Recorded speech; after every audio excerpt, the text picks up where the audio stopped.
Listo. Espero en la semana poder darme tiempo para subir las grabaciones. Ya van algunas clases ahí que se han acumulado, pero primero Dios, primero Dios. Vamos a retomar las últimas dos diapositivas de la clase pasada, porque casi la mitad estaba sirviendo, entonces se perdieron de esa información.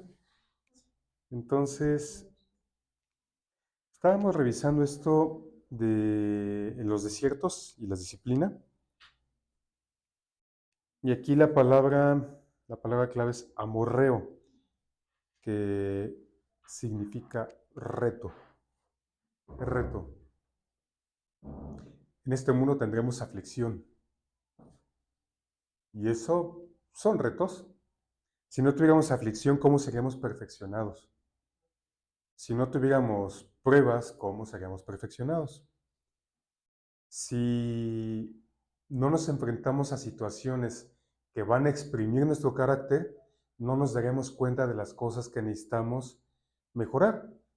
Hablamos de santidad y en qué vamos a ser santificados. Necesitamos.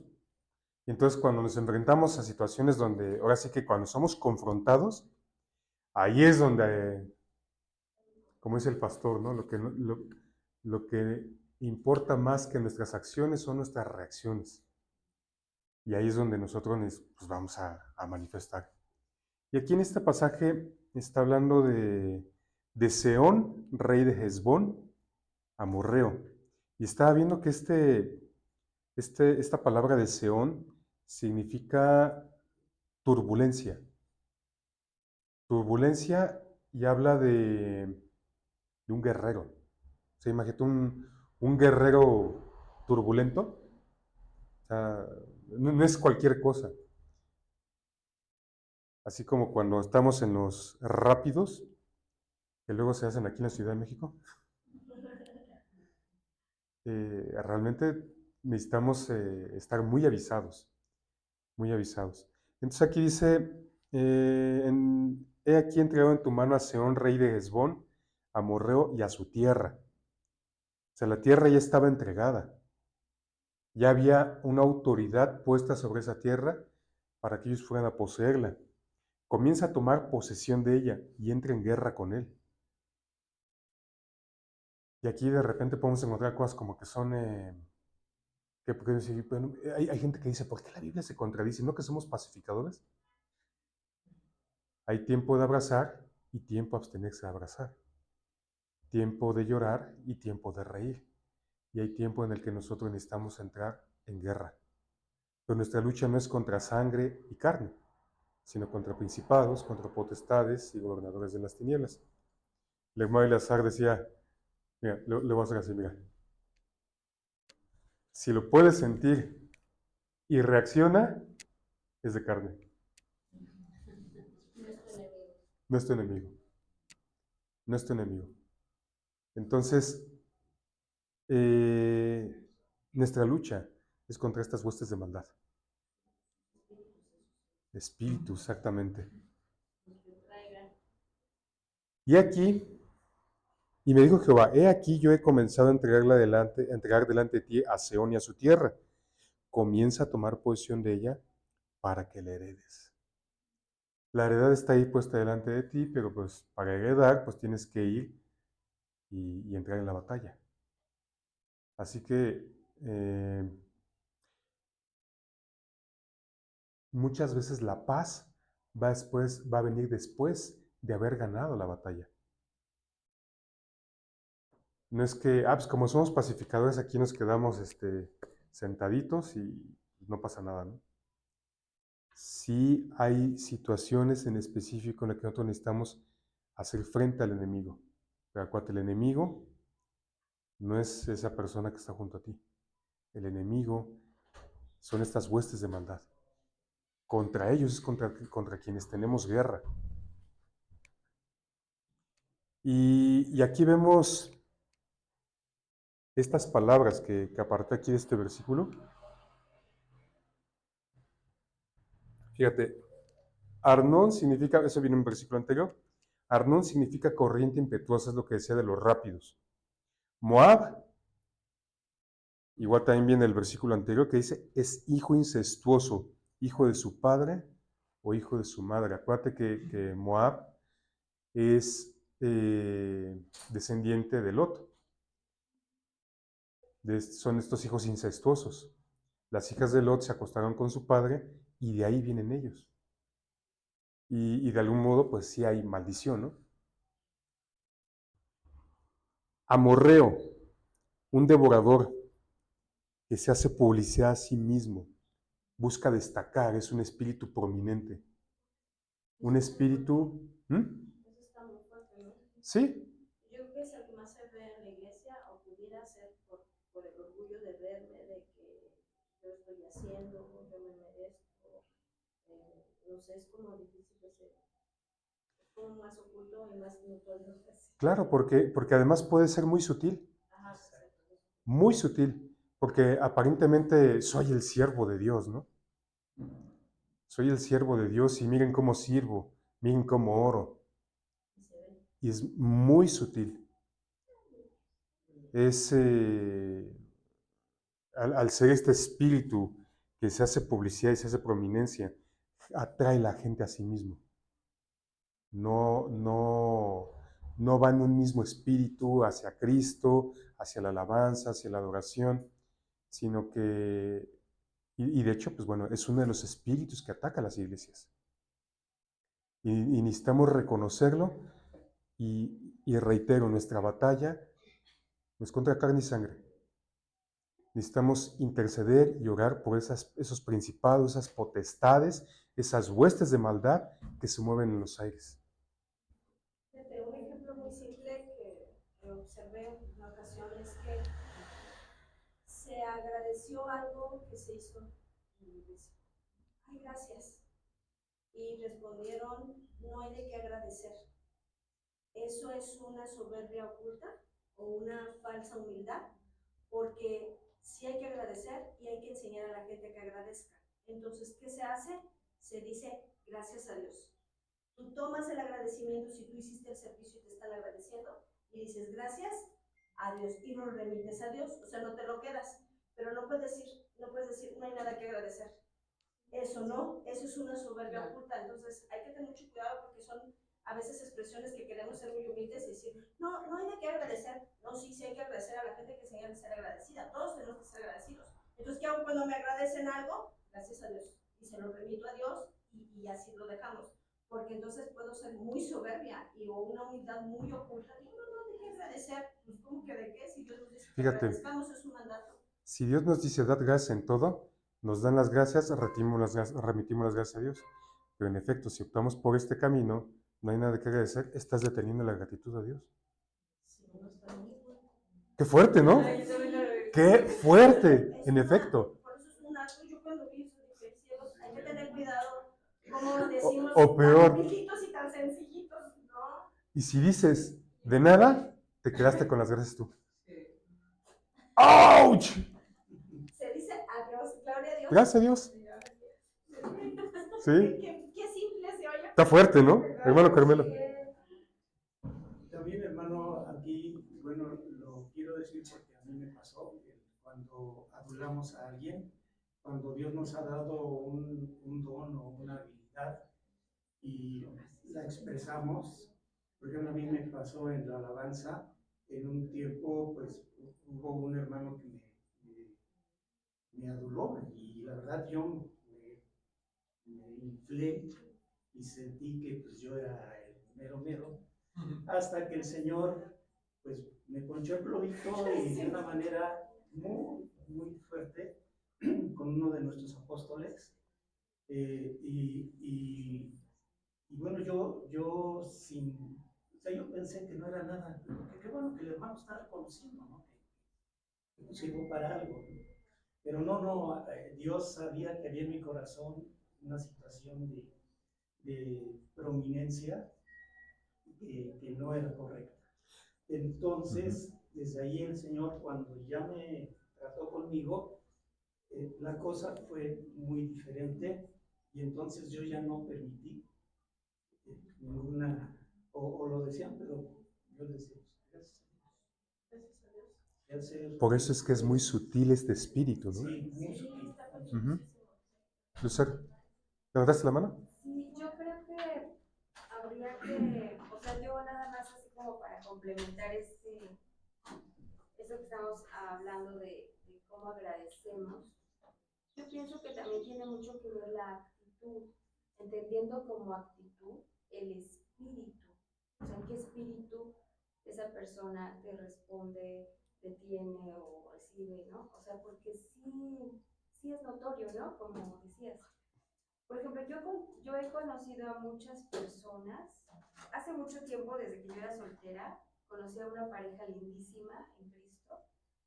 Y por ejemplo, yo veía y aprendí de ellos este detalle de humildad, en donde yo les agradecía algo o la gente, y ellos siempre su respuesta era gracias a Dios, gracias a Dios. Y yo, qué bonito. Y yo aprendí a responder así en humildad, y de verdad, como ahorita decían bien, remitiéndoselo a mis hijos igual, les he enseñado, cuando alguien les diga algo, aun si chulean, díganle gracias a Dios. Ay, qué bonita, gracias a Dios. Bueno, así, ¿no? Básicamente, ¿no? Pero yo también he conocido aquí, inclusive a muchos hermanos, hermanas lindísimas, que a mí se me han dicho, nada que agradecer, nada, no hay nada que agradecer. Y luego a veces agregan, gracias a Dios, a veces no, pero se ve la actitud, ¿no? También yo creo que hay que, tampoco no así como que, ay, no me dijo, no se lo remitió a Dios. O sí me dijo, por ejemplo, a la hermana Marisita, o sea, yo le he agradecido muchísimas cosas desde que llegué, y ella muchas veces me dice, no hay nada que agradecer. O sea, y no creo que ella pues tenga esa soberbia, ¿no? No, pero eso es el corazón. Pero es nada más lo que yo quería como complementar. Yo creo que sí hay que ver también como el espíritu o la actitud.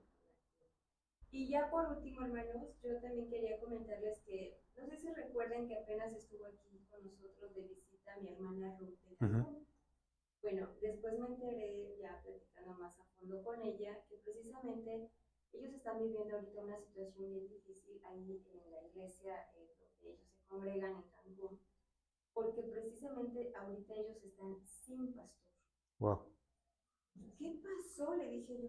¿Cómo? Dice, sí, lo que pasa es que el pastor que había, pues se le descubrieron cosas de que todo el dinero de las ofrendas y los diezmos, él lo estuvo invirtiendo en comprar casas aquí, casas allá. O sea, ya tenía su negocio de bienes y raíces. Yo dije, ¿cómo? Y dice, sí, o sea, pues le alcanzaba para la iglesia y para sus negocios, hasta que alguien lo descubre y de dónde estaba, pues obteniendo todos esos recursos para eso. Y entonces ya lo empezaron como a investigar, alguien tuvo el don de la sospecha y bueno.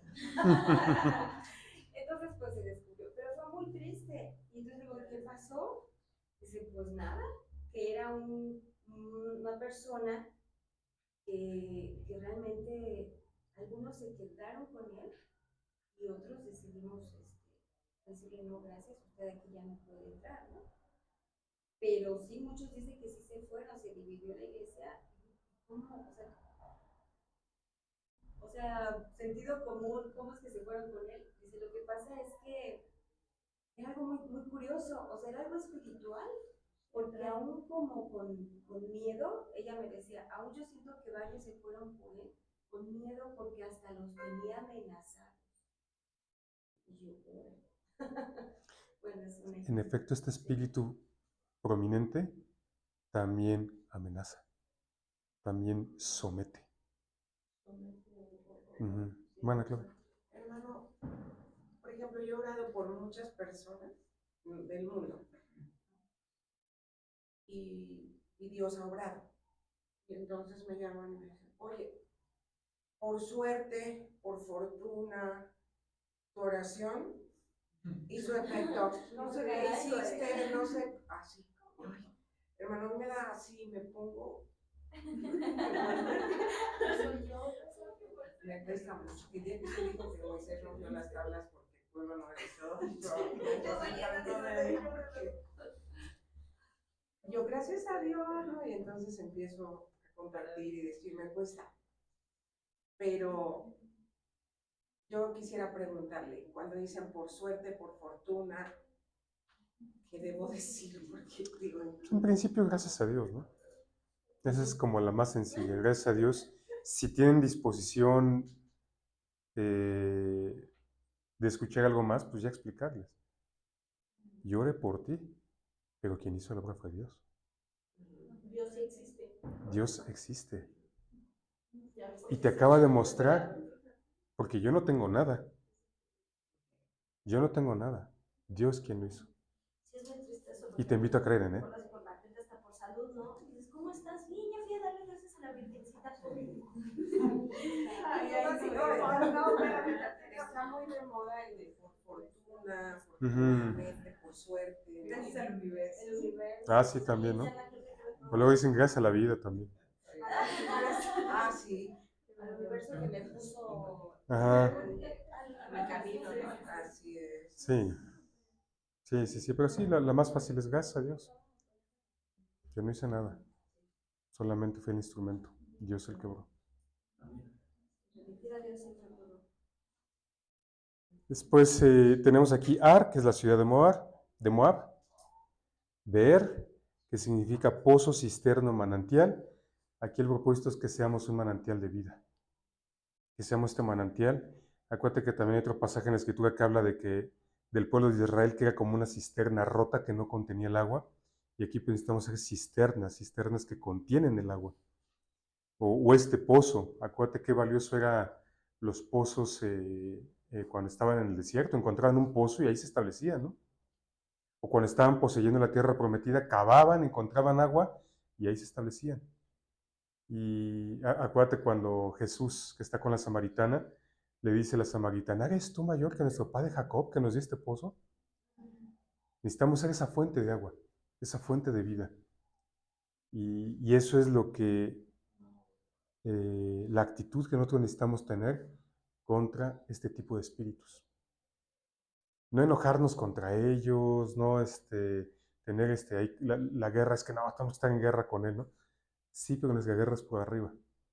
Con los demás, nosotros, así que con nuestro prójimo, nosotros somos manantiales de vida. Necesitamos ser eso.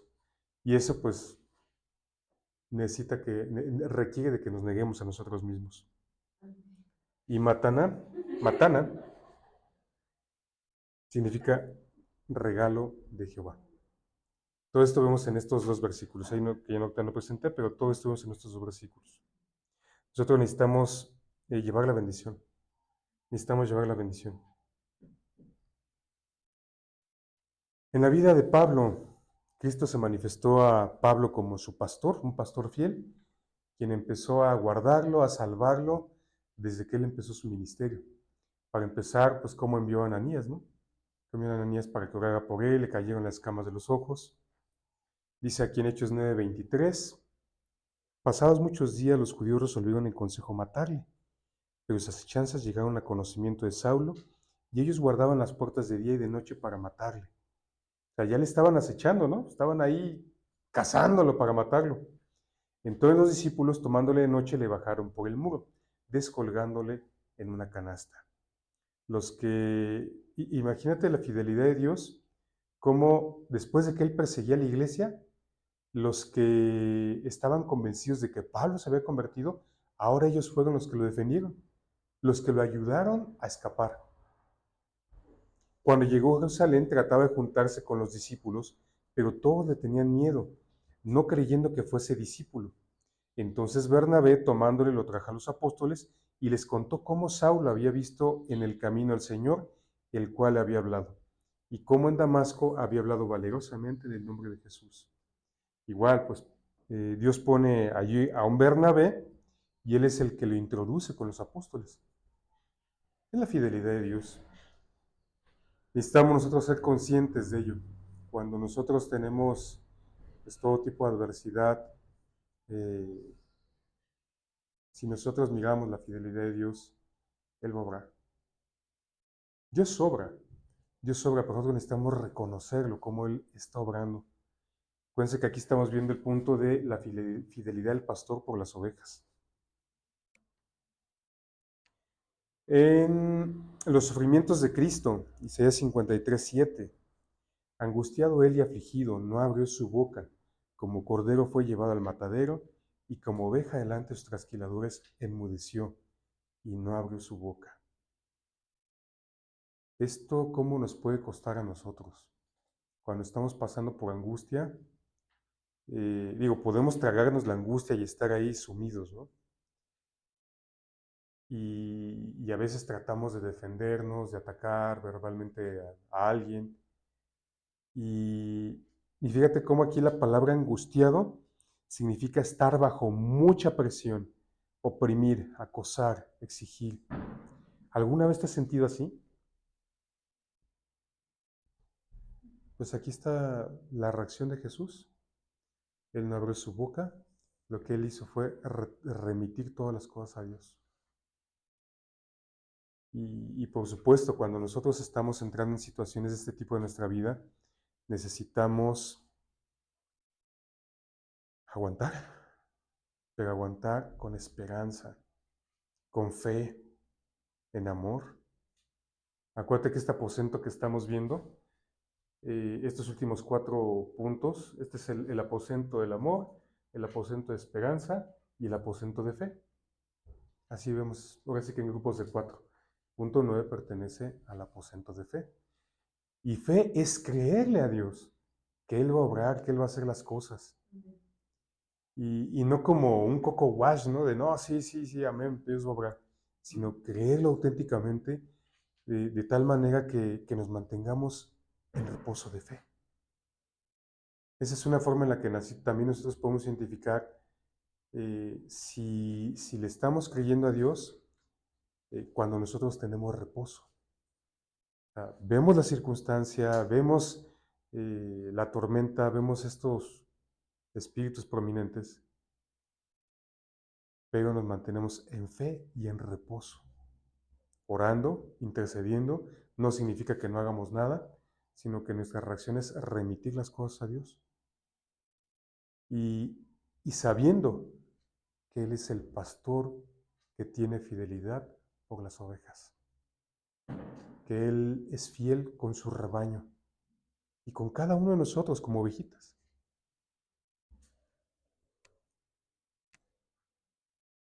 Y aquí son varias diapositivas donde nosotros vemos pues el sufrimiento de Cristo, esta angustia.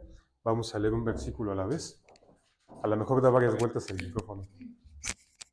Cuando salían, hallaron a un hombre de Cirene que se llamaba Simón. A este obligaron a que llevase la cruz. Y cuando llegaron a un lugar llamado Gólgota, que significa lugar de la calavera,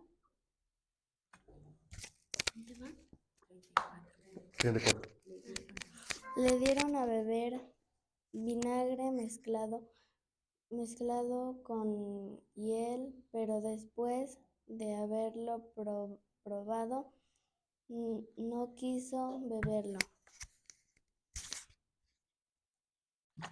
Cuando le hubieron crucificado, repartieron entre sí sus vestidos, echando suertes para que se cumpliese lo dicho por el profeta.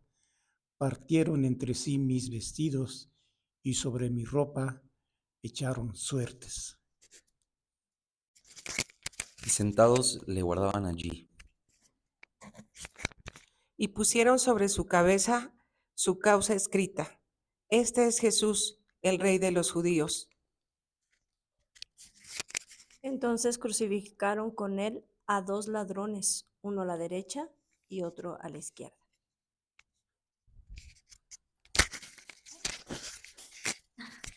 Y los que pasaban le injuriaban, meneando la cabeza. Y diciendo: Tú que derribas el templo y en 3 días lo reedificas, sálvate a ti mismo. Si eres hijo de Dios, desciende de la cruz. de esta manera también los principales sacerdotes, escarneciéndole con los escribas y los fariseos y los ancianos, decían: A otro salvó, ¿a sí mismo no se puede salvar? Si es el Rey de Israel, descienda ahora de la cruz y creeremos en él. Confío en Dios, líbrele ahora si le quiere, porque ha dicho, soy hijo de Dios. Lo mismo le injuriaban también los ladrones que estaban crucificados con él.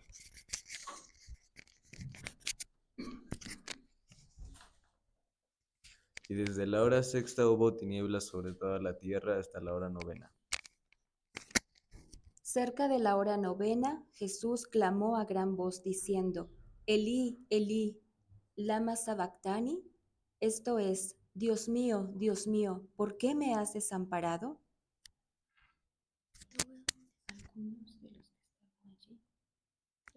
Algunos de los que estaban allí decían al oírlo a Elías, llama a este. Y al instante, corriendo uno de ellos, tomó una esponja y la empapó de vinagre y poniéndola en una caña, le dio a beber. Pero los otros decían, deja, veamos si viene Elías a librarle. Mas Jesús, habiendo otra vez clamando a gran voz, entregó el espíritu. Y he aquí, el velo del templo se rasgó en dos, de arriba a abajo, y la tierra tembló, y las rocas se partieron. Y se abrieron los sepulcros, y muchos cuerpos de santos que habían dormido se levantaron. Y saliendo de los sepulcros, después de la resurrección de él, vinieron a la santa ciudad y aparecieron a muchos. El centurión y los que estaban con él guardando a Jesús, visto el terremoto y las cosas que habían sido hechas, temieron en gran manera y dijeron, verdaderamente este era hijo de Dios. Si se dan cuenta, acabamos de ver todo el proceso de la crucifixión de Jesús. Te aseguro que ninguna de las cosas que nosotros hemos pasado en la vida se compara a esto. Y vemos así cómo era a más angustia, más angustia, más angustia, más angustia. Cómo él fue angustiado en su alma, por supuesto su cuerpo fue molido. Y cómo esta conclusión, lo puse aquí con negritas. El centurión, uno de los que lo acababa de clavar, uno de los que lo acababa de crucificar, después de ver todo eso, él mismo pronuncia, verdaderamente, este era el Hijo de Dios. Al final de todo esto, esa es la obra redentora de Cristo. Que nosotros tengamos la convicción de que ya todo lo que Él vivió, todo lo que Él sufrió, lo hizo por amor a nosotros. Y que nosotros le reconozcamos como el Hijo de Dios. Y ahora vive en nosotros. Si Él ya aguantó todo eso, lo que nosotros pasemos en este tiempo, pues para Él no representa mucho. ¿Te das cuenta cómo puedes tener esa fe? Ser fortalecido en fe, porque Él ya pagó, porque Él se entregó todo lo que Él vivió para que nosotros reconozcamos y digamos, ahora el Hijo de Dios vive en mí. Y entonces, de repente, a lo mejor nos hemos enfrentado a estas situaciones donde dices, es que ya no tengo fuerzas. Se me acaban las fuerzas. Señor Jesús, dame fuerzas. De lo que nosotros vemos que latigaron a Jesús, pues cualquiera de nosotros hubiera caído ahí desmayado, ¿no? La forma en la que lo crucificaron.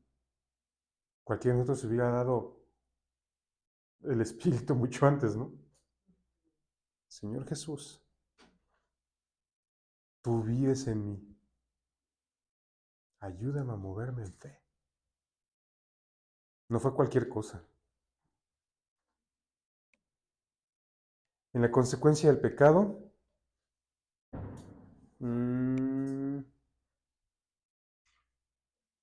No, perdón, en los sufrimientos de Cristo todavía.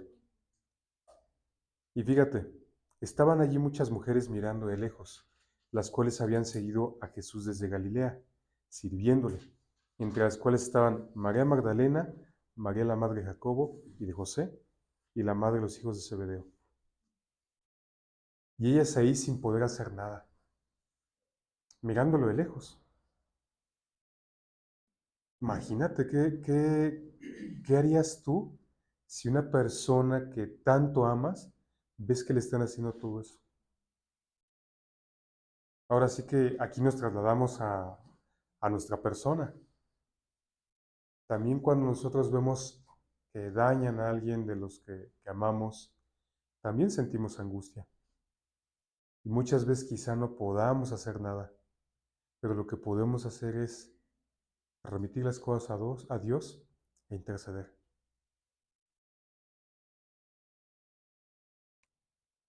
Ahora sí, en la consecuencia del pecado es cautiverio.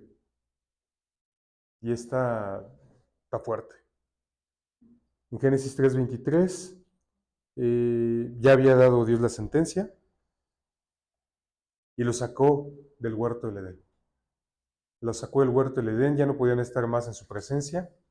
Y ahora sí, para que labrase la tierra de que fue tomado. Qué peor castigo que estar fuera de la presencia de Dios. O más bien, digo, porque Dios está, ¿no?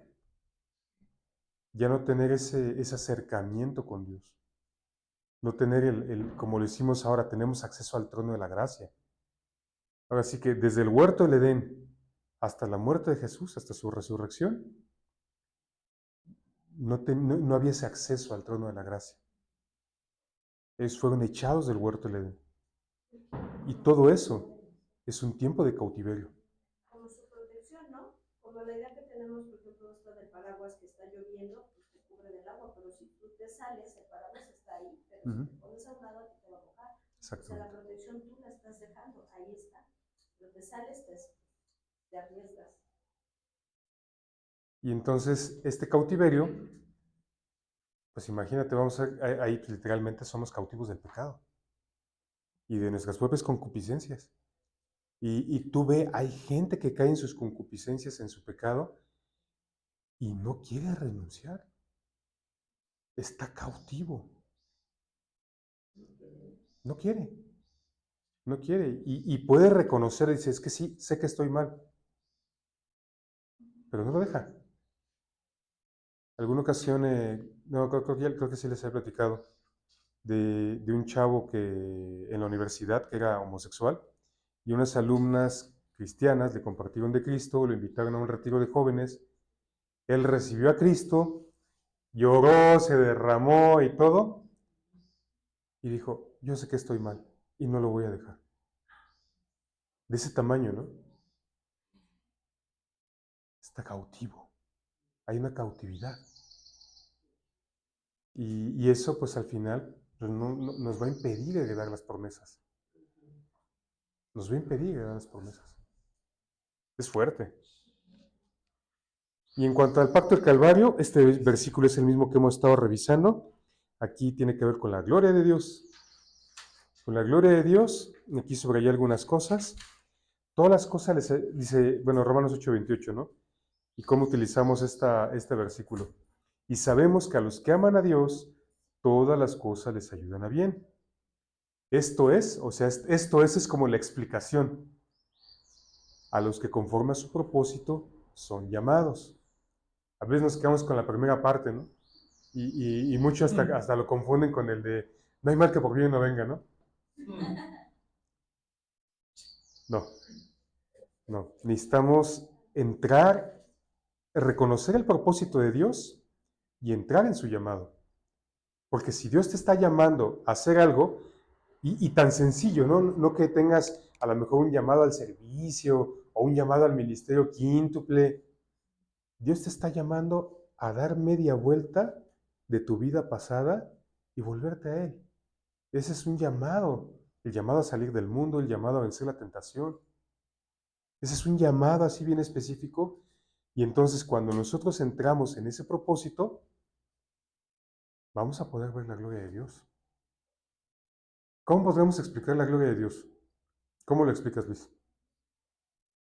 ¿Cómo lo puedes decir? Así en palabras, ¿no? Así que no nos vayamos tan doctrinales. Así de manera, ¿qué es lo que sale de tu corazón cuando dice un gloria a Dios?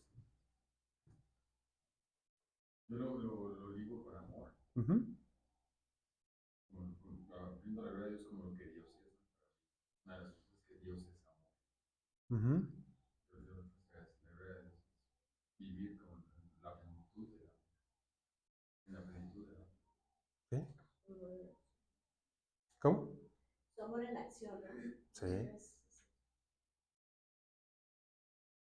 También cuando reconocemos que aunque el Señor permita alguna situación en nuestra vida, como enfermedad o alguna situación, y reconocemos que Él está en eso, yo siento la presencia de Dios, aunque estoy dolido, aunque estoy triste, aunque estoy en una situación no buena para el mundo, o sea, viviendo, pero yo sé que el Señor está en todo. Gozar de la presencia de Dios. Reconocemos su poder, su magnificencia, su autoridad, que Él tiene el control sobre todas las cosas. Gloria a Dios.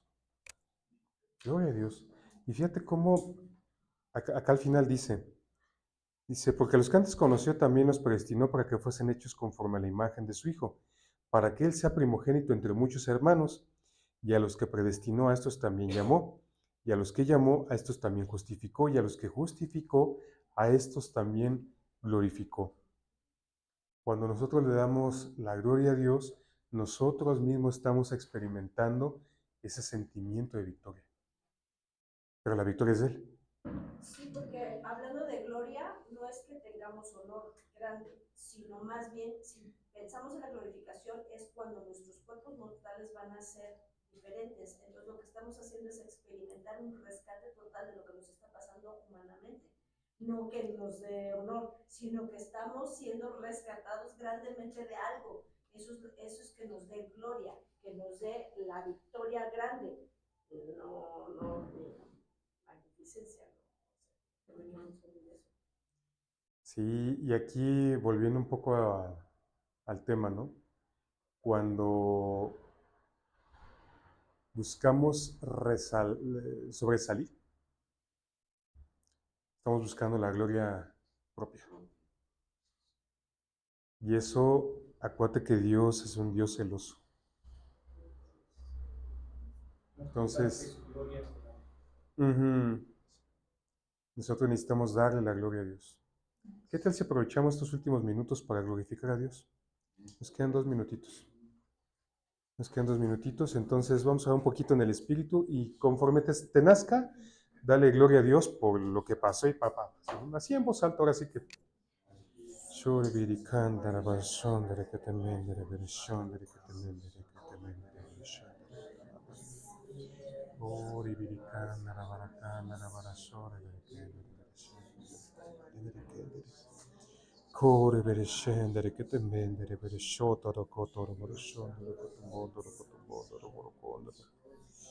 Bendito Padre, gracias porque a pesar de la situación que traigo con la prolactina, no tengo ningún síntoma, Señor.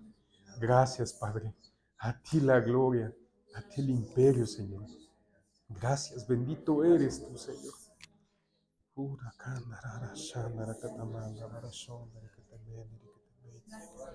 damos la gloria, Padre, porque a pesar de las idas, las venidas, Señor, tú guardas nuestro camino, Padre, y nos das fuerzas. Gracias, Señor, porque solo de ti podemos vivir esa vida resucitada, Padre.